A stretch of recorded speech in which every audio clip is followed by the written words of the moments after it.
right, welcome back everybody to Season 2, Episode 5 of The Pause That. Today we have Chelsea Olsen with us. Thank you, Chelsea, for joining. This is your first podcast, huh? Yeah. Are you nervous? No. Okay.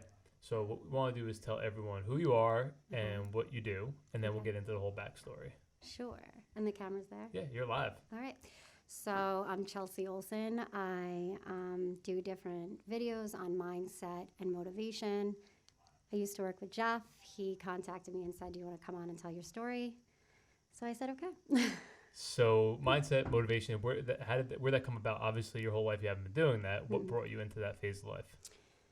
So I have kind of been doing this my whole life. Like I've always been into philosophy, and even as a young kid, like with my dad, he would always talk to me about these things and different perspectives on life. And then I had some traumatic experiences like with my health, and that drove me deeper into like meditation and a spiritual path and just really deconstructing my beliefs and being able to cope with challenging things. So what was the first traumatic experience and when was it? Well, I think so I always think of trauma. Sometimes people think it's like a big thing, like a car accident. For me, like I was always sick as a kid. So it was like a compounded traumatic experience where it's like that constant chronic illness type of situation. So through that, dealing with that micro trauma all the time compounding on each other, that's what I feel like was my first like real step into the world of trauma and trying to find a way to mentally cope with it. And then what was like the thing that put you over the top? But didn't put me over the top. No. I don't know. I think like every human being, you know, we all have our own things. So for me, in 2008, I got like really, really sick, and it prevented me from like really doing anything. Walking was a challenge. So it was, for me at that time, like there was nothing else for me to do other than just kind of like be with myself and read. That was 12 years ago, 13 years ago at this point. A long time ago, yeah. And it was like just being able to like, I was just there reading. I was meditating so much. Wow, back then. Yeah, I actually started meditating when I was 17, 18 because a ex-boyfriend at the time, he gave me this program called Yoga Booty Ballet. Okay, fair. That's fair. He was up late at night and like, you know, he saw this program and he randomly got it for me because I wanted a bigger butt, like total vanity, you Whatever. know? Nothing wrong with a bigger butt. Right, exactly. Yeah. I mean, even back then. Yeah. And then that whole video, like at the end, you would do a meditation. So meditating would help you actually get a bigger butt? No, but it's supposed to relax your muscles, maybe. Gotcha. Rest is important. No, but it was just something that was incorporated into the end of the video because it was exercise but yoga. So I started down that path early on, and thank God I did, you know, because by the time I got really ill, I already had that foundation. What year was that? You got 2008? Yeah.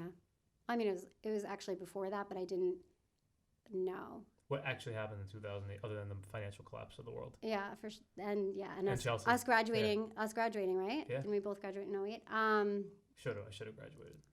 Never graduated. So in 2007, things started to get kind of weird. Like I would be in class and I had perfect vision, but everything would get blurry, and I was starting to just get disoriented. And I remember, like, especially in the shower, like I would be taking a shower and it would be really hot, and all of a sudden I'd step out and I'd basically faint. I would see stars all the time when I stood up. Everything was going black.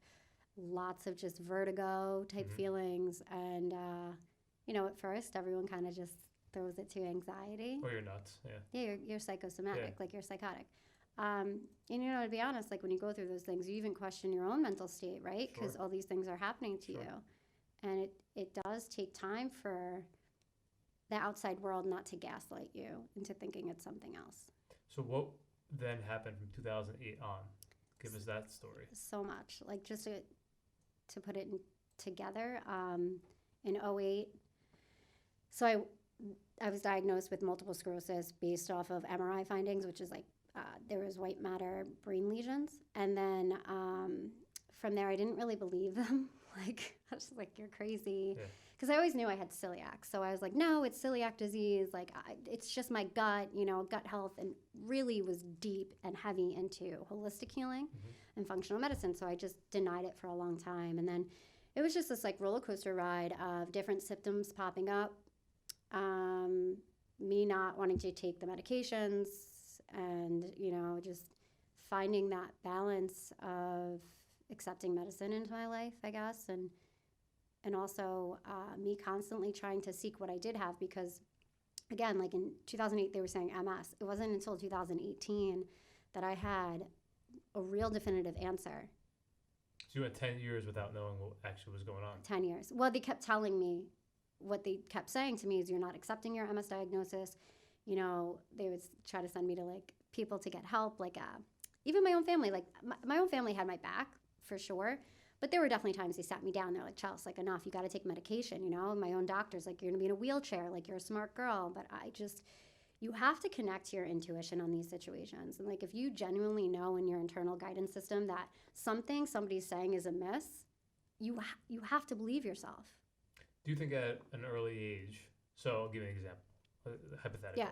So I'll be like, something in my gut's off, and then someone higher above is like, oh, don't worry about it, you're overthinking it. And you're like, no, something in my gut's off. It's like, hey, we should go down this road. Exactly. Make a left, not a right. It's like, no, we need to make a left, At an early age, we're taught not to trust what our body and our insides tell us. So how do we prevent other people from going through that? And like someone that's listening that has this gut feeling about something, but allowing someone else to override a feeling that they're not necessarily accustomed to. Absolutely. I mean, this is something I try to instill in my children. And your kids are how old? 3 and 6. Two mini yous or one mini you? 2 of them. I mean, the youngest is definitely like my clone. Yeah. And then the older one's an angel. She's definitely better. A legitimate angel? She's a legitimate angel. She's way sweeter than I ever was. But yeah, so I think it first starts with doing the inner work to be strong in who you are and believe in yourself. And not letting, like I said, people in any situation, whether that's a romantic relationship, a work situation, a friendship, gaslight you and make you doubt your reality. And you being confident in you knowing what your reality is. And when you know what your reality is, it doesn't matter if you met a doctor for 5 minutes, because let's be real, that's all they ever really give you. At most, they're not dictating my reality. Like that doctor who gave me barely 5 minutes of their time, who looked at me and said, she has anxiety, or, oh, just MS, whatever, she's not accepting it. It's, they don't control my reality. I'm in this reality. You're in your reality every single day. When you wake up, you're with yourself. And if you are able to be with yourself, you will truly know yourself, and nobody and no other perspective is going to change your truth.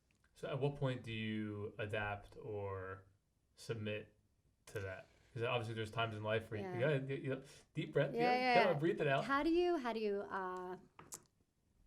so in knowing who you are and being in your truth, that doesn't mean that you don't question certain different opinions or perspectives. Like a big thing on the healing journey, or just life in general, is not being super rigid, right? This rigidity in thinking, and you see it a lot right now where everyone's like, I agree with this and I disagree with that, and this is right and this is wrong.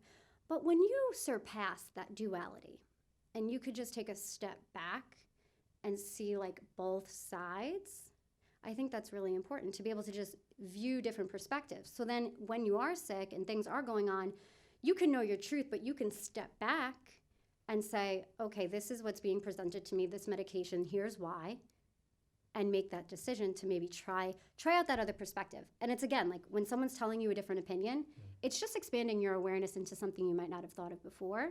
And then you could always pick it up and try it, and then you could say it's not for you and leave it. Usually medication, like you'll know within the first 3 to 6 months if it's helping you, from my experience. So in 2018, when you finally figured out what was going on. Yeah, I was pregnant.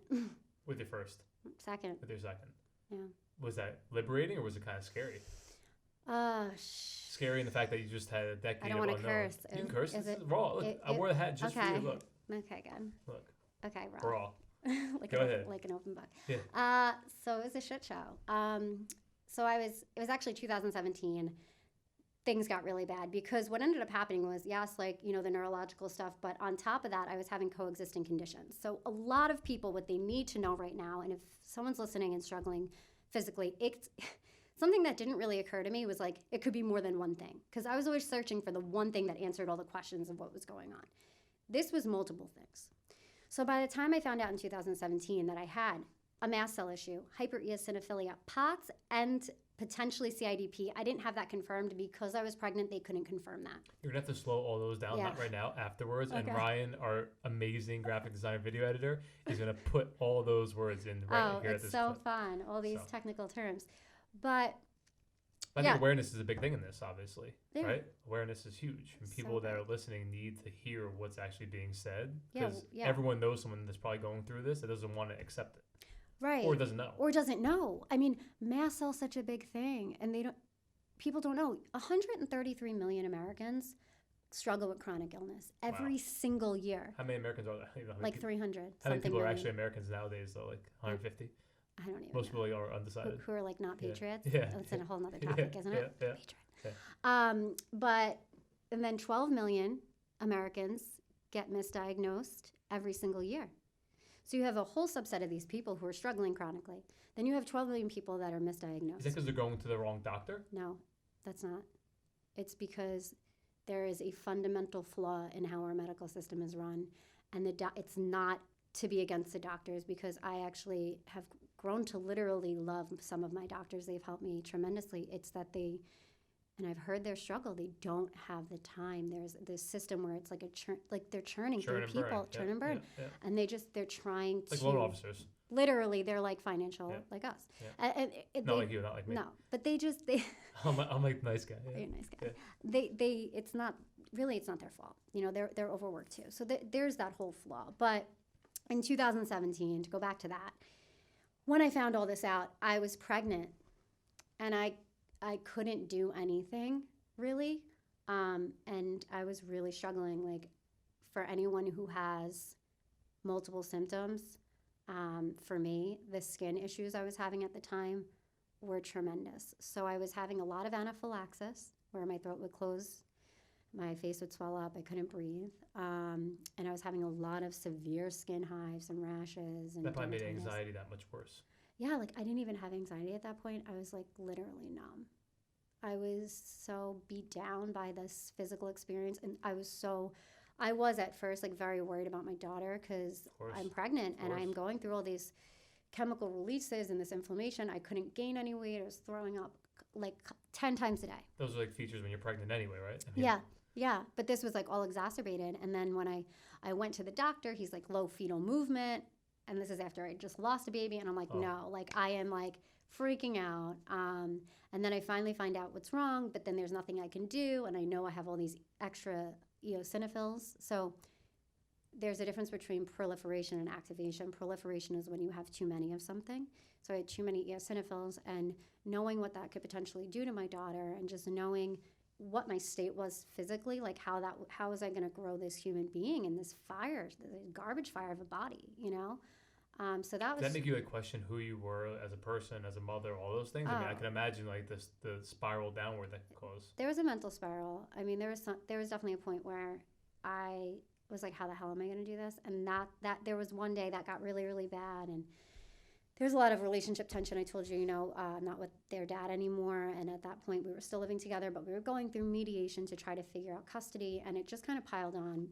And I swear, I feel like I hit the ground, like physically hit the ground one day, and I was so just done, and I just prayed to whatever universe, like whatever intelligence is keeping my heart beating, keeping her alive, like whatever that is, just get her through healthy. Like I will suffer every minute. I don't care. Just I want her to be healthy. Like I'm surrendering. Just make it okay for her. And at that point, like I feel like around that time I went numb.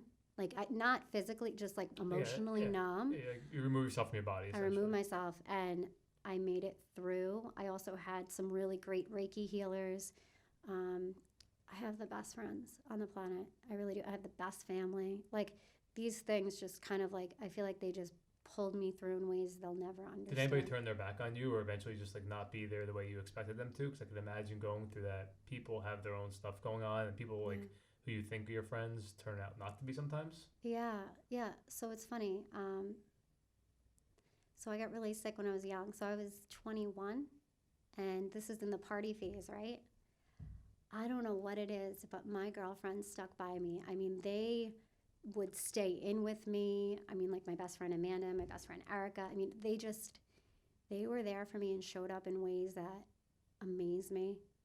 And I'm sure, that's a big thing for people. You do lose relationships, especially when you can't go party. Sure, if that's what your relationship's built on, right? Yeah, but our like these girls that are in my tribe are incredible. You actually have like your own little tribe? I think we have a What's it tribe. called? Is it a group chat where you guys are like, oh, the girl tribe? Like, what? They're a group of friends that all grew up together in Saratoga, and I'm like the odd man out, and they just adopted me. Did you meet them in college? Yeah, and they literally adopted me, and now we're kind of all over the country, but yeah, no, I was definitely blessed in that way. But in a relationship, like, here's the deal. If you're with someone and they're ill, and let's say you're the guy, that might not be what you want to take on. So in my relationship, I was, not healthy, and he knew that, but I was on certain medications like steroids a lot, like that were helping. And then removing that in the second pregnancy, having that grave type of situation, that illness, that stress, it's not to say that person turned their back on me. It's that I think it was too much for that person. And that's fair. Yeah, it's fair. I mean, it is what it is. Unfortunately, like I said, if you're true to yourself, yeah, you don't pick and choose what you're true to yourself about. Like, no. Like your body, your insides tell you. Yeah, and like he may not have communicated that in the best way. But it was definitely overwhelming being like, we're young and we're having these kids and I'm dealing with this health issues, and now we're learning that I have this like genetic stuff going on, and it's not easy. And I have a baby in me, and sure. like, yeah. It's hard enough having a relationship when things are easy. Oh, for sure. Yeah. So, I mean, there was that, but here at the end of the day, like if you are with somebody and you are sick, it doesn't matter. You can't let somebody like shame you for that. And if you have to be honest. Radical honesty in a relationship is so important. And be real with each other and be like, this is not going to work for me. Well, we spoke the other day about very few people in today's world are radically honest, yeah. right? Or radically truthful, radically transparent. Yeah. Why is that? Or what's your belief on why that is? Well, have you been honest with somebody and then seen the reaction? Every day. Unfortunately, I'm really radically honest. A lot of people don't like that. No, see, I do like it. All. I think that people have a lot of fear, but also I think that people have this idea in their head that they're responsible for like somebody else's happiness or regulating their emotions, or like unless you're being a complete douchebag, you have to deal with your own triggers. So if I say something to you in my honest truth and it triggers you, that's on you. That's not really on me. And same vice versa. Like if someone comes to me with something, I have best friends who have literally been like, Chelsea, you're creating this illness in your mind because they believe in manifestation. And I can sit there and listen objectively and not really be triggered, because it's like, if you do the work, so you're not saying you supposed don't to have be any triggered. triggers? I have some triggers. Oh, you do? Oh, being gaslighted is like my number one. So you are human. That is my number one trigger. When somebody tries to make me deny my reality, I can't. It just was a theme. I was listening to the Calm app for the past 2 nights, and one of the, I think I sent you a picture, screenshot of it. last And night. one thing is called Incomplete, right? So Yeah. I have a couple like second books I'm writing, and I always say like I couldn't have a podcast until I thought of the title. I'm a title guy, and then I could write the story. Yeah. Without having the title or the name, I can't write the whole story. So I have like 5 books I started writing, but I can't think of the title, so I can't move on and keep writing. But now, because of like the mortgage quarterback and football, my story, my background, like the next title of my book, or one of the books I'm going to write, is going to be called Passing Complete. And it's like, wait, what? Because in the meditation, it's talking about how people are actually complete, or you can find completion inside yourself, but it'll give an example of how you have like a circle that's trying to fit into a rectangle. My dad literally says this to me. My dad's watching this. Hi, Dad. Hey, Dad. So you have that trying to fit in, but you don't need that to be complete. Yeah. So people walk around incomplete, looking and searching for people or relationships to fill a void. 100%. And it's like, no. Like, you're complete on your own. But what's also interesting is, again, I think like there's very little discussion about that. Obviously, like if you want to find something in today's world, you can find it, but it's not like in your face. Like if you're watching this, you probably never heard this before or took serious attention to it. Yeah. Like you need to complete yourself first. 100%. Then the other person has to complete themselves first in business, personal, whatever. And then now you're able to form a structure on top of that and build. Yeah. But when both people are incomplete and you're feeding off of each other for a void, whatever that void may be, mental, physical, financially, like you're setting yourself up for a disaster. And it's very hard coming into anything incomplete and pretending like the foundation is complete. And I think most people do that, again, in personal and business. And that's why, the world is the way it is today. I completely agree. I mean, kind of what you're talking about is codependency too. Completely. I think that's And how can you have these honest conversations when you're with somebody where you're depending on them for your happiness? Like if you're depending on that lover's sure. validation and Sure. support and them being there, of course you're fearful to be radically honest because that means that they would take that away from you, and there you go, you're with your void. So if you haven't done that work, that inner completion, and that person gets pulled away from you, you freaking fall apart. You fall apart. So how do you rebound from that if you do fall apart? Like, what are your strategies, or what have helped you? Yeah. Like, once you thought you hit rock bottom. Yeah, I've always learned that rock bottom isn't always rock bottom. Like, you think you hit rock bottom, and there's like another step down, and then there's 10 steps down. Yeah. What's helped you like rebound from that or rebuild? All right, so I'm gonna be really honest. So No, lie to us. I'm gonna lie. Let's be radical honest. So when it comes to my health, steroids. So You got big muscles. Yeah, I do. Yeah. Like methylprednisolone, steroids. When things get really, really out of control, like I could deal with any physical problem. I could not walk. I could stand up and pass out. I could throw up 20 times. I could be bleeding out of every freaking hole. And you're okay. I'm fine. My skin, with it, the level of like rashes with the eosinophils, it's burning your skin alive almost. It's like burning, itching, Horrible. bleeding, cracking, like unbearable. So for me in a physical capacity, I turn to like steroids for that. Now, like physical pain, I can man through, no problem. It's just, to me, I don't even care. Let's say if you give birth, you could do anything. I don't care. Yeah, like, I mean, but just in general, like I can muddle through pain because I know pain is passing. The skin stuff's a lot. So I would say for me, being chronically ill, and a lot of people who have autoimmune diseases are going to be like, yeah, she's right. Like just a little bit of low dose steroid, even if it's 4 milligrams, that on my worst physical days puts me through. As far as rebounding emotionally, you have to be able to be in that hot loneliness. You have to be able to experience those intense feelings and sit with them, because that's the only way I have found for them to truly pass without taking a Xanax, without taking any medication, which if you need medicine, totally not saying that's a problem. But just for me, sitting, like when I broke up with my ex and like the kids would go to his house, I would just like sit in the dark. And, quiet, nothing else. Oh my, such a creep. And just sit in my living room and just be like, I'm gonna sit with my feelings. Like, so, and actually said that to yourself. like so somber. Yeah, whatever, right? But it's like the only way. I've been there. What was I supposed to do? You know, was I supposed to go out and drink and like have sex and just like mask all the pain? I couldn't do that, because that's what you do when you're younger, you know? So do you think people, again, like I'm a big believer that how you dealt with problems in the past, call it like 10 years old, 15 years old, 20, whatever, however many ages you want to put into that group, right? Yeah. Most people are what they are. Yeah. In general, again, like if you're 15, you're doing what you did at 10. If you're 25, you're doing what you did at 15 and 10. Obviously, you want to evolve and find new ways. Of course. But I feel like because of COVID in particular, that's limited the distraction ability, right? Yeah. Like you can't go out to a bar. Right. Can't go out with friends and have dinner. You can't necessarily go to the gym. You know, if it's cold out, you can't go to the park, you know? So you can't have the human interaction. So what have people done to replace what their normal escapes were? You know, that's a question I would love to ask people. And that's one of the reasons I started doing these videos. I was seeing so many people unravel around me. And I was like, how can I be of service? And how could all this pain I went through and struggle, how could that help someone? And that's why I started doing these videos, to try to tell people, you know, I did a video on addiction, and I did a video on intense emotions, and like, you can't keep using things to escape yourself. And yes, maybe COVID did force some people, but at the same time, like, they find other ways.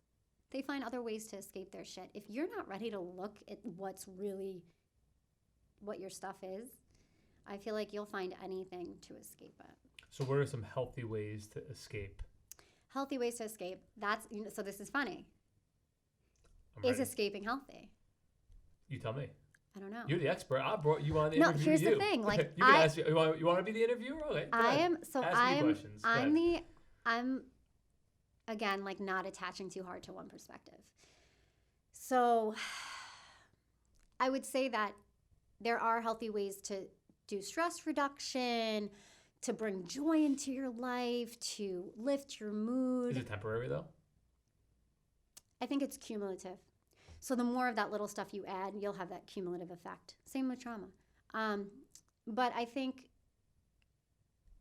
it's hard. I think it's hard because if what you're doing is actually escaping something you need to really be facing, no matter what it is, whether it's juicing 100,000 carrots and doing 100 push-ups, or Is that what you do?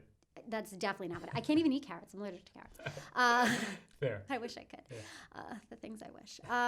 Or if it's, something more intense like a sex or a porn addiction or a drug addiction, like if you are escaping, I don't know if you could genuinely ever truly know who you are, ever truly be whole, ever really be able to participate in a raw, honest relationship. And that goes through love and business and everything.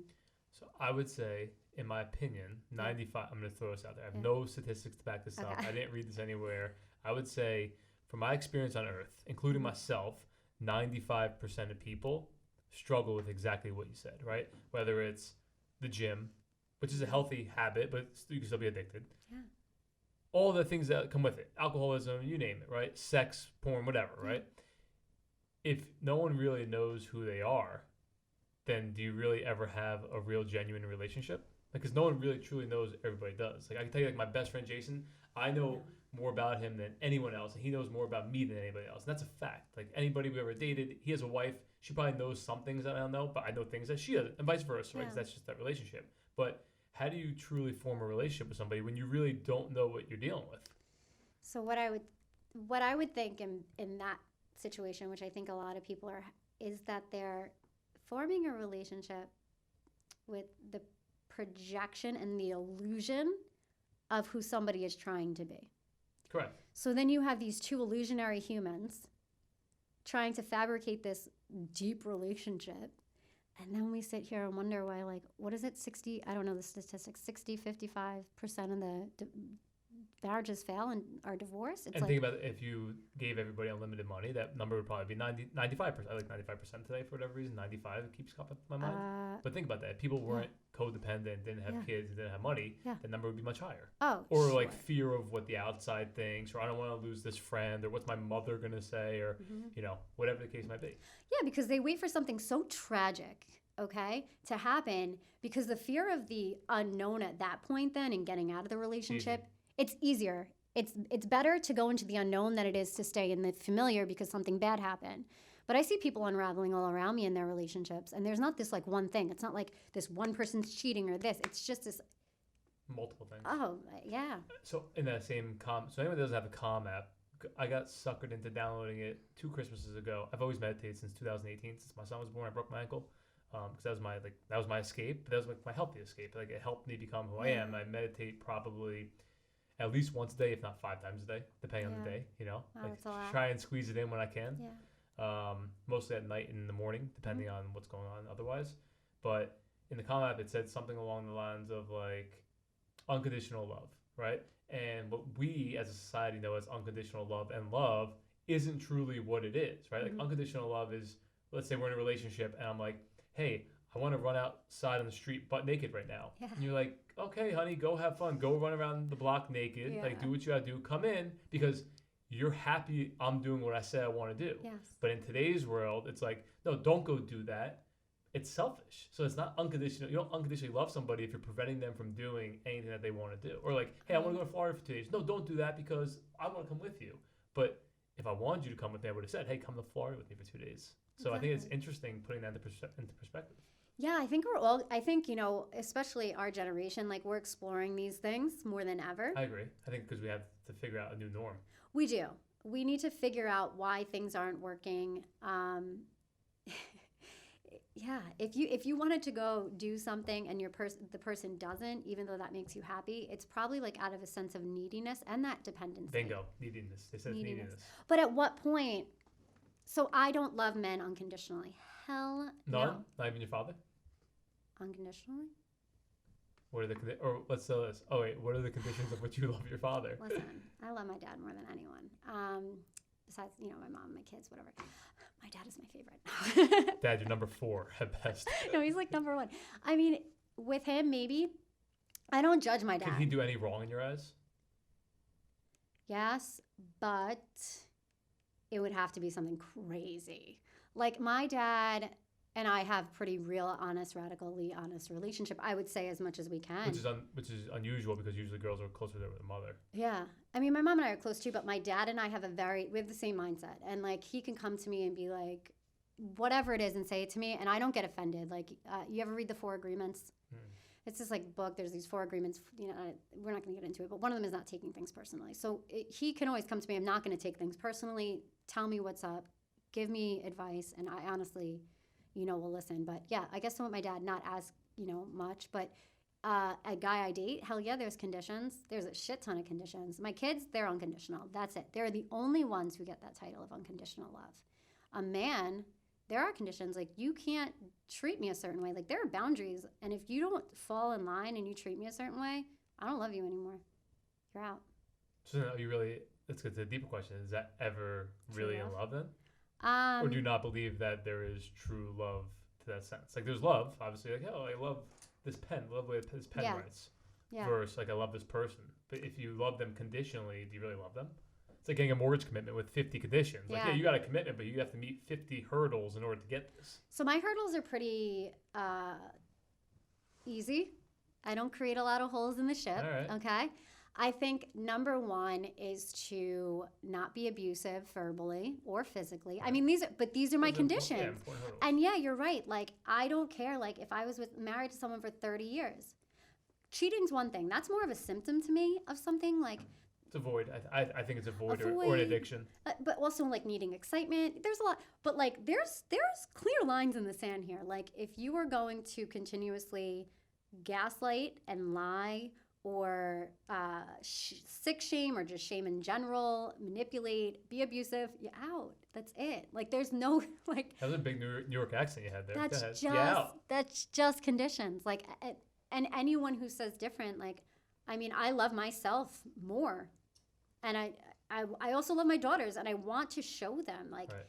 The big thing in leaving their dad, it's like to show them, speak my truth, live in my truth, and try to give them an example of a healthy dynamic. But how hard is that? Like, obviously, you have 2 little girls that are looking up to you. They obviously want to know where daddy is, right? Like, talk about the guilt and shame that came along with making that decision. Yeah. Well, so I was really angry when I didn't say I made this decision out of anger. I made this decision over years of my life. Okay, so this took me years to make. But there was a lot of anger there. And I think anger sometimes is okay because it's a last-ditch effort to feel powerful in a situation where you might be feeling completely powerless.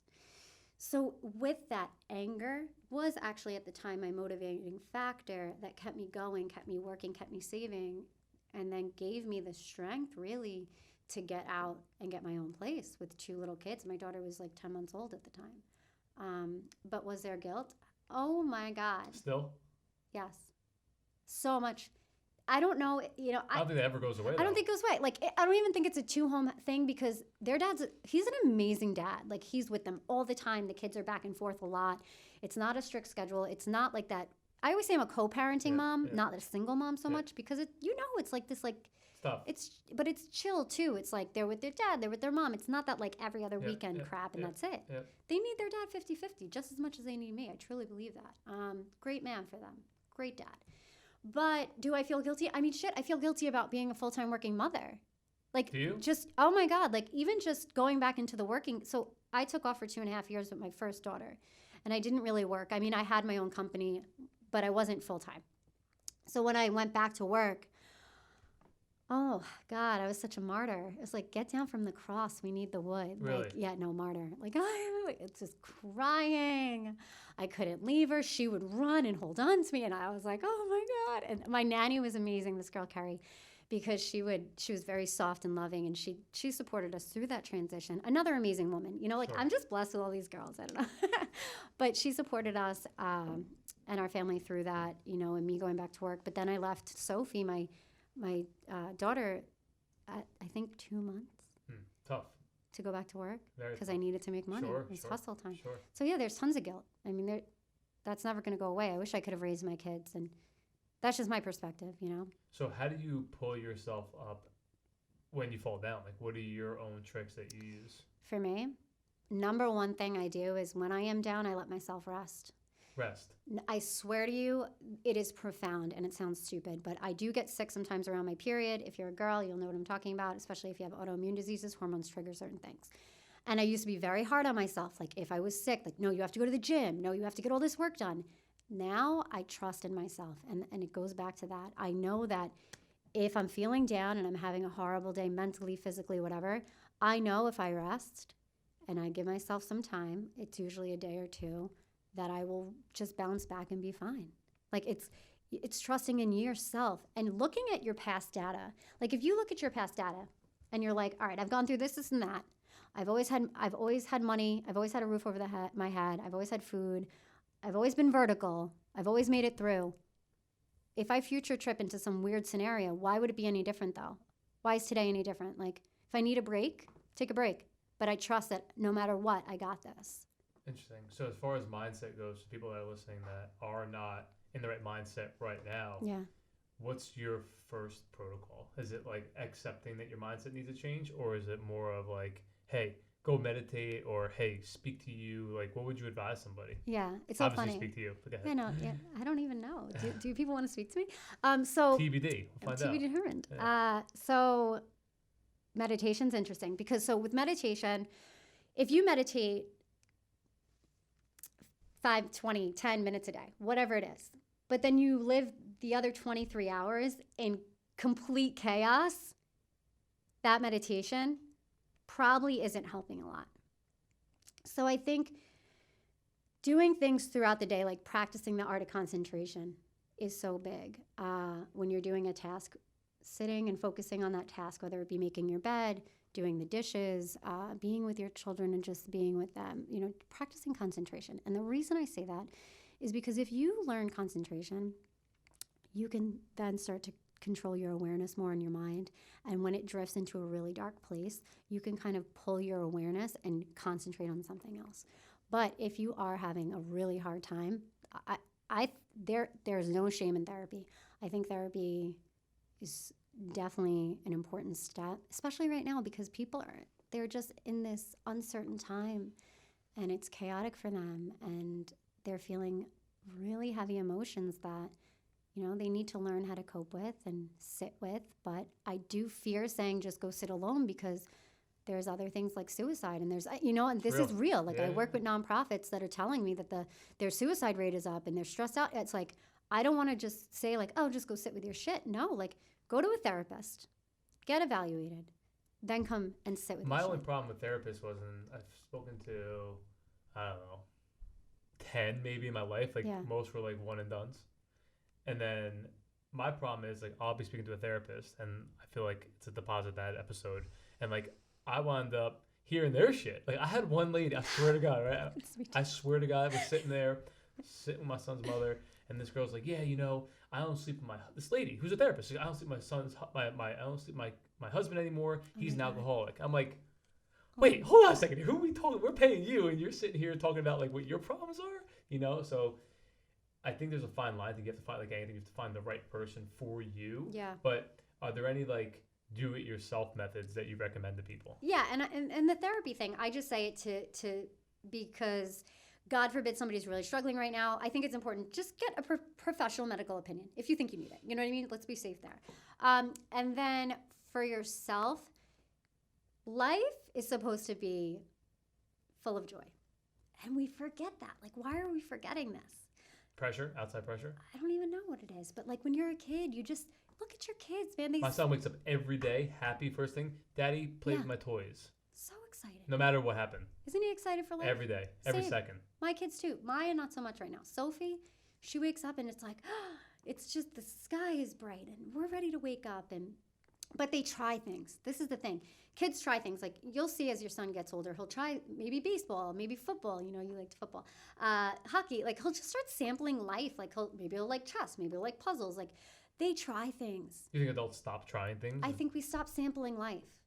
And then we wonder why we're depressed. I like that, sample life. Like if you don't, people will be like, well, I don't, here's the saddest thing. So I do kind of like coach people. I'm not trying to pitch that, but I do. And this one person was telling me that they don't even know what makes them happy anymore. And then I started hearing this from so many people, adults. Like, I believe it. I'm like, I said, well, okay, she's on medicine. You're in therapy. Awesome. What are you doing every day to make yourself happier? And it was like, she just didn't know. And to me, that's a big deal. That's a big deal to me. And I said, okay, well, you need to, let's start sampling life. Here's some things like you should be trying. See if you can find a passion. So I think the biggest thing in what you just said is, and everyone's gonna get a free session out of you for this, just that's listening, not extra outside of here, but like use an athlete as an example, right? Use it as a high school athlete that played 3 sports, now goes to college, has nothing to get into partying and drugs or whatever, right? Sure, yeah. Or a professional athlete that has a career-ending injury, or you get so old you can't play anymore.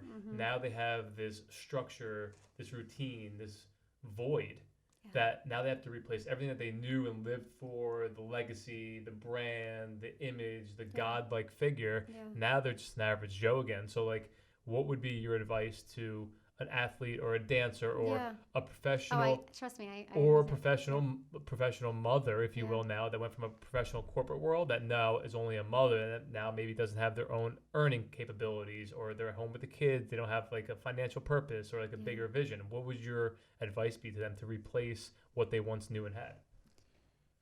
So again, that goes back to us. We create this identity for ourselves, and we all have our narrative, you know? We all have our victim story too. We all have this idea of who we actually are. And when we attach so strongly to this illusion of who we are, that takes a lot of time to deconstruct. And Years. And it's just honest. It's inevitable. I mean, I was a competitive gymnast. I mean, like, I went down that route. I didn't go in like college, but I understand, like, you do a mean handstand. A mean handstand, back talk. I understand the idea of an identity crisis, because you have to also understand, when I became sick, everything fell apart from around me. My whole identity of who I was, this party girl, this fun girl, this finance person. You were fun? I was so much fun. My kids are like, no, she was never fun. No, but I was like a very fun, outgoing. I owned a company. I was doing this. I was working. I was like hustling, and that had to come to an end. Do you feel like the life got taken from you or taken out of you? Yeah, I feel like when I got sick, I was just, depleted. But if you are that way and you have this void, first accept that that's okay.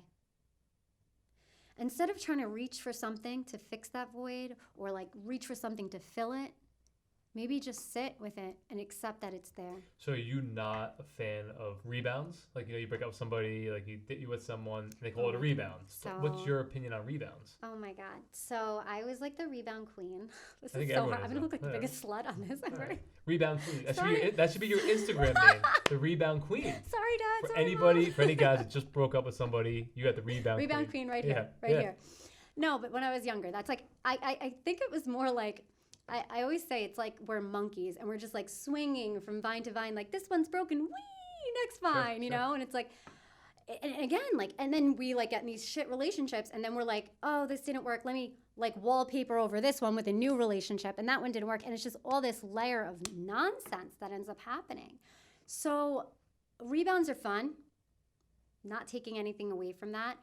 And if you need a rebound, like, you'll know. So when I was younger, I rebounded, and it was tragic because I broke a lot of hearts. You were a heartbreaker? I mean, like, not everyone. Right. Some people broke my heart. Yeah, it's fair. But I know of several men. This sounds so... Like old men? No, this sounds so funny. Sugar daddies? There were several... No sugar daddies. I don't like old guys. All right. So you're young kids? We were young at the time, but I mean, always like a couple years older, you know. But these guys, like, I broke their heart just because I was using them, like you're talking about, to self-soothe. Not to self-soothe. To soothe me, because I didn't want to self-soothe. Sure. Soothe my broken heart. Make me feel better. Put me back together. Meh. But then I would end up screwing them over or hurting them, you know? And that's, from my experience, why I think rebounds aren't good. But if you're coming off of, like, a relationship and you've had no intimacy, you've had no passion, and, you know, someone walks into your life and they offer that to you, and you want to explore that, I think as long as it's not filling you that void and you're still doing the work, it's okay to have some pleasure, you know? So my question is, and we'll kind of like reverse roles here, right? So you say, like, yeah, I broke hearts, right? Mm-hmm. But is that real, right? Because you broke someone's heart, like you actually didn't break their heart. They just don't like the decision that you made.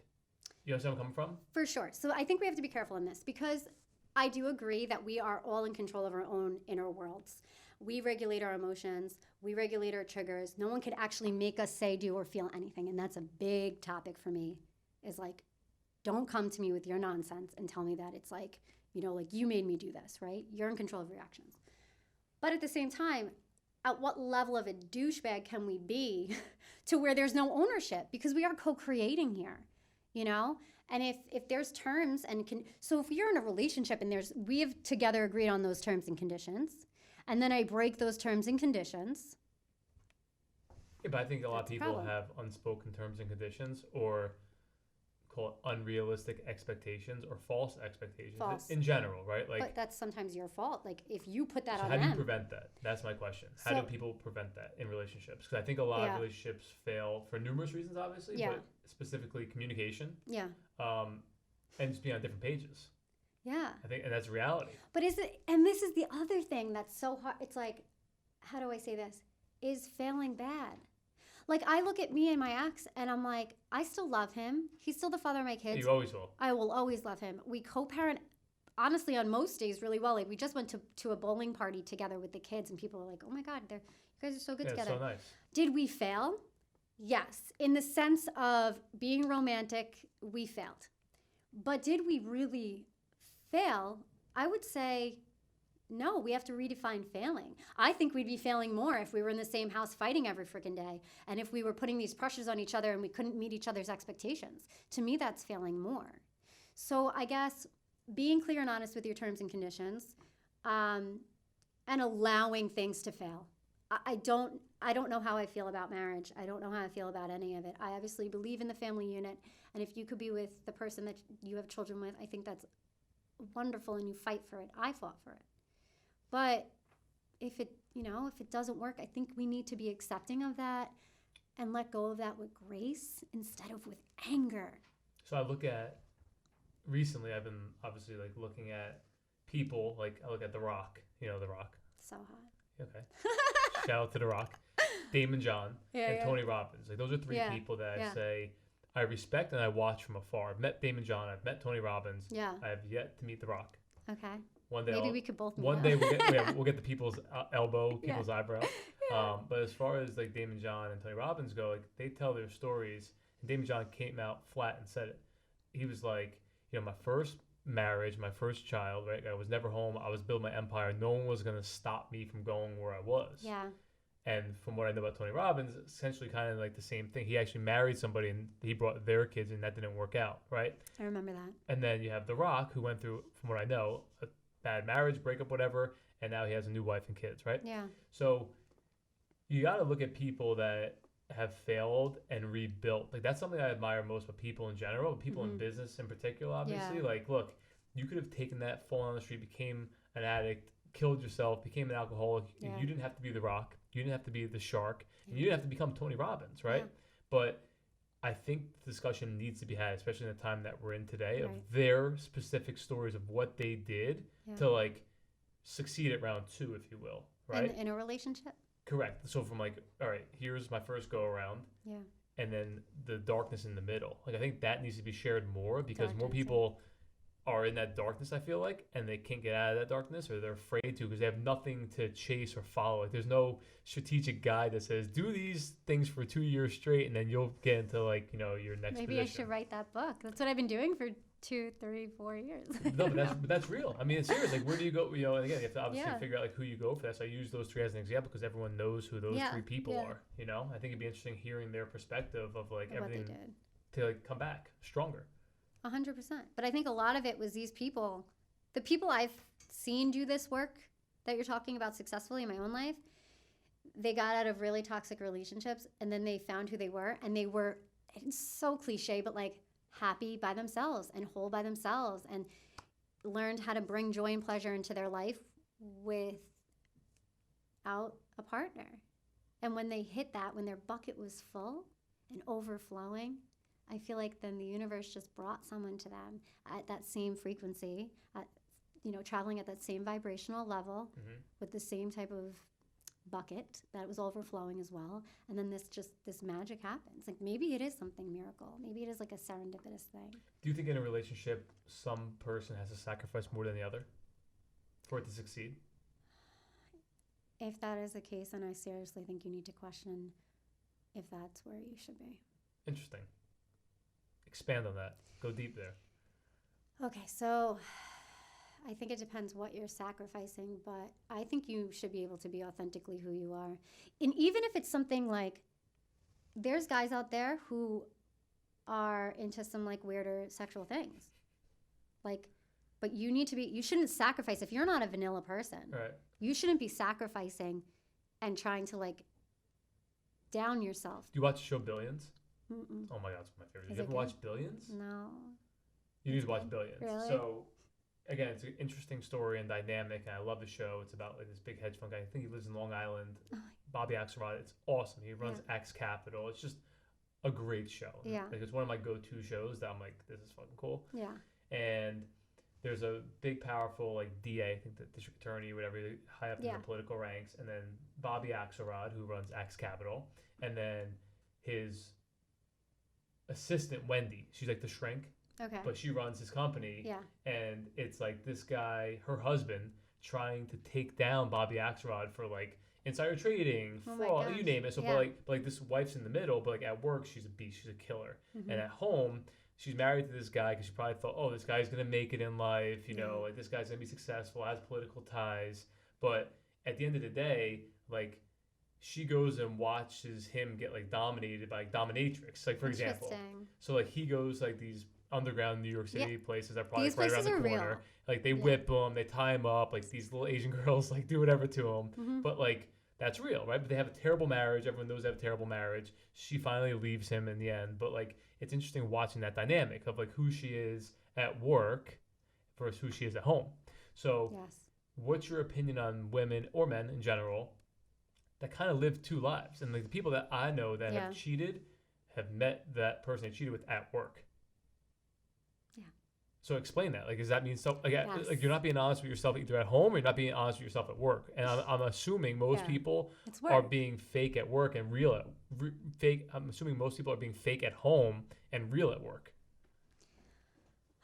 That's my opinion. This is close to home for me. Why? It just is. So share. So I would say that yes, I have had romantic relationships with people I work with. I mean, Carlos and I, that's the father of my kids. We met at work. We met at Chase. And, you know, things have gone on in his life. Were you chasing him or is he chasing you? I mean, I wasn't chasing anybody. I don't chase men. Real quick thing. Ladies, like, can we remember, like, we're the prey? Men need to hunt. They need to be the hunter. They need to be the ones that are doing I've the had work. some women hunt me. No, it's not. That's not your role. Is that fun for you? I'm just saying. It's not fun. It's not fun. But here's the thing. Like, it's not fun. I think, like, in that way, if somebody has... I've had some older women hunt me, like 60-year-olds. That's intense. That's like super intense. I'm scared. I'm scared. Go ahead. No, but if someone is into certain things or they are what they are, there's probably somebody out there who would match that. Like maybe I'm not into underground places that whip you. Maybe my best friend is. I mean, I don't think they are. Maybe. I don't know. What was the girl's name? Amanda? Yeah, right. Definitely Amanda. Definitely Amanda. Ryan, put Amanda's Instagram right here. And we're going to advertise that she's into whipping. So if any guys are watching this, follow she's Amanda. She's married. She's got a baby. Oh, God. Guys, follow Amanda. No, but there's probably somebody out there, you know, who's a good fit for you. Like for me, I surf. I've always surfed. And I've dated guys who haven't. And I feel like I sacrificed who I am because, you know, like they want to go to these parties in Atlantic City. I mean, this is before I had kids and like rage on the weekends. I'm like, I want to wake up at 5 a.m. and go surfing, go on a surf trip. So it's like, yeah, I don't really think you should be sacrificing who you are because why would you? If there's millions and billions of people out there, do you really think that there's not one freaky girl who would be able to handle what you want or a surfer guy who'd be able to like meet you at the beach at 5 a.m? Why are we in such a hurry? Why do we feel like we need to settle and fill that void so quick? I mean, especially women, like I get it with the fertility, but even so, we jumped the gun. We jumped the gun way too quick. So you mentioned earlier about vibes, like your vibrations put out, pull people in. Touch on that a little bit. And explain how you could change your vibe Yeah. and attract what you want, not what you don't want. Yeah, so law of attraction, manifestation, this is all stuff that might not resonate with certain people, but I'm just going to speak from my experience. And again, I'm not really attached to this either. Vibration. So I would use that as kind of like a state of being, like your baseline feeling. So in one of my videos, I asked, like, if you had to rate your level of happiness 1 to 10, where would you be? And are you letting things outside of you like contribute to your happiness, engage, how happy you are? Like what is really going on inside of you? So as a vibe, I would just say like a feeling. We could change the word with feeling. So if you are having higher feelings, like feelings of joy and love, bliss, pleasure, those are more high vibrational, right? Feelings. They are supposed to, they say, have a frequency associated with them, kind of like sound. Conversely, if you have low vibrational feelings, like things of being sad, shame, guilt, they say that that's low vibration, that's low vibe, and there's a frequency kind of like sound with that as well. And there is this idea that in our world, in our universe, that frequencies seek each other, like birds of a feather flock together, and they connect with each other. And now, I don't know if that's necessarily true, but if you do like look at the world around you, I've had a lot of people I love be drug addicts, and they flock with other drug addicts, bankers flock with other bankers, finance guys, frat guys flock with them. Like you just see, this is like the frequency, that's where they're at. So I do kind of believe that as you raise your joy factors, your internal, real genuine feelings of good, not like from drinking or doing drugs, but like that real innate blissful feeling, that you're kind of, operating at a higher level, and that maybe you're attracting people who are kind of at that higher level as well. But again, it could be complete shit. This can be complete nonsense. All right. Yeah. Interesting. Fair. So I didn't do this last time, and I forgot in the last episode. So as we close up each episode, I require the guest to tell someone their deposit that, like take this home, bank on it, incorporate this immediately. What's your advice to everybody that's going to watch this or that's listening right now? What's one thing you want them to do immediately?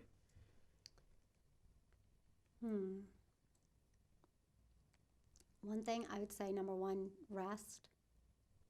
Just give yourself permission to rest. And 2, I know it's not supposed to have 1, but you could have 2. Believe in yourself. Double deposit that. Freaking believe in yourself. What is this like? I'm so sick of people just like being floundering in their mind and forgetting who they are. Remember who you are. Take a breath and remember who you are. Remember what it is you like to do. What makes you happy in life. Remember who you are, and don't let anybody convince you that your reality is any different than it is. Just be true to yourself. Right, make sure you put the big brain that we're going to create right here. So deposit that into the brain. Everybody go follow Chelsea. Hey. Thank you for coming on Deposit That, episode 5, season 2, and we look forward to having you back on. Yes, thank you. Thank you for having me.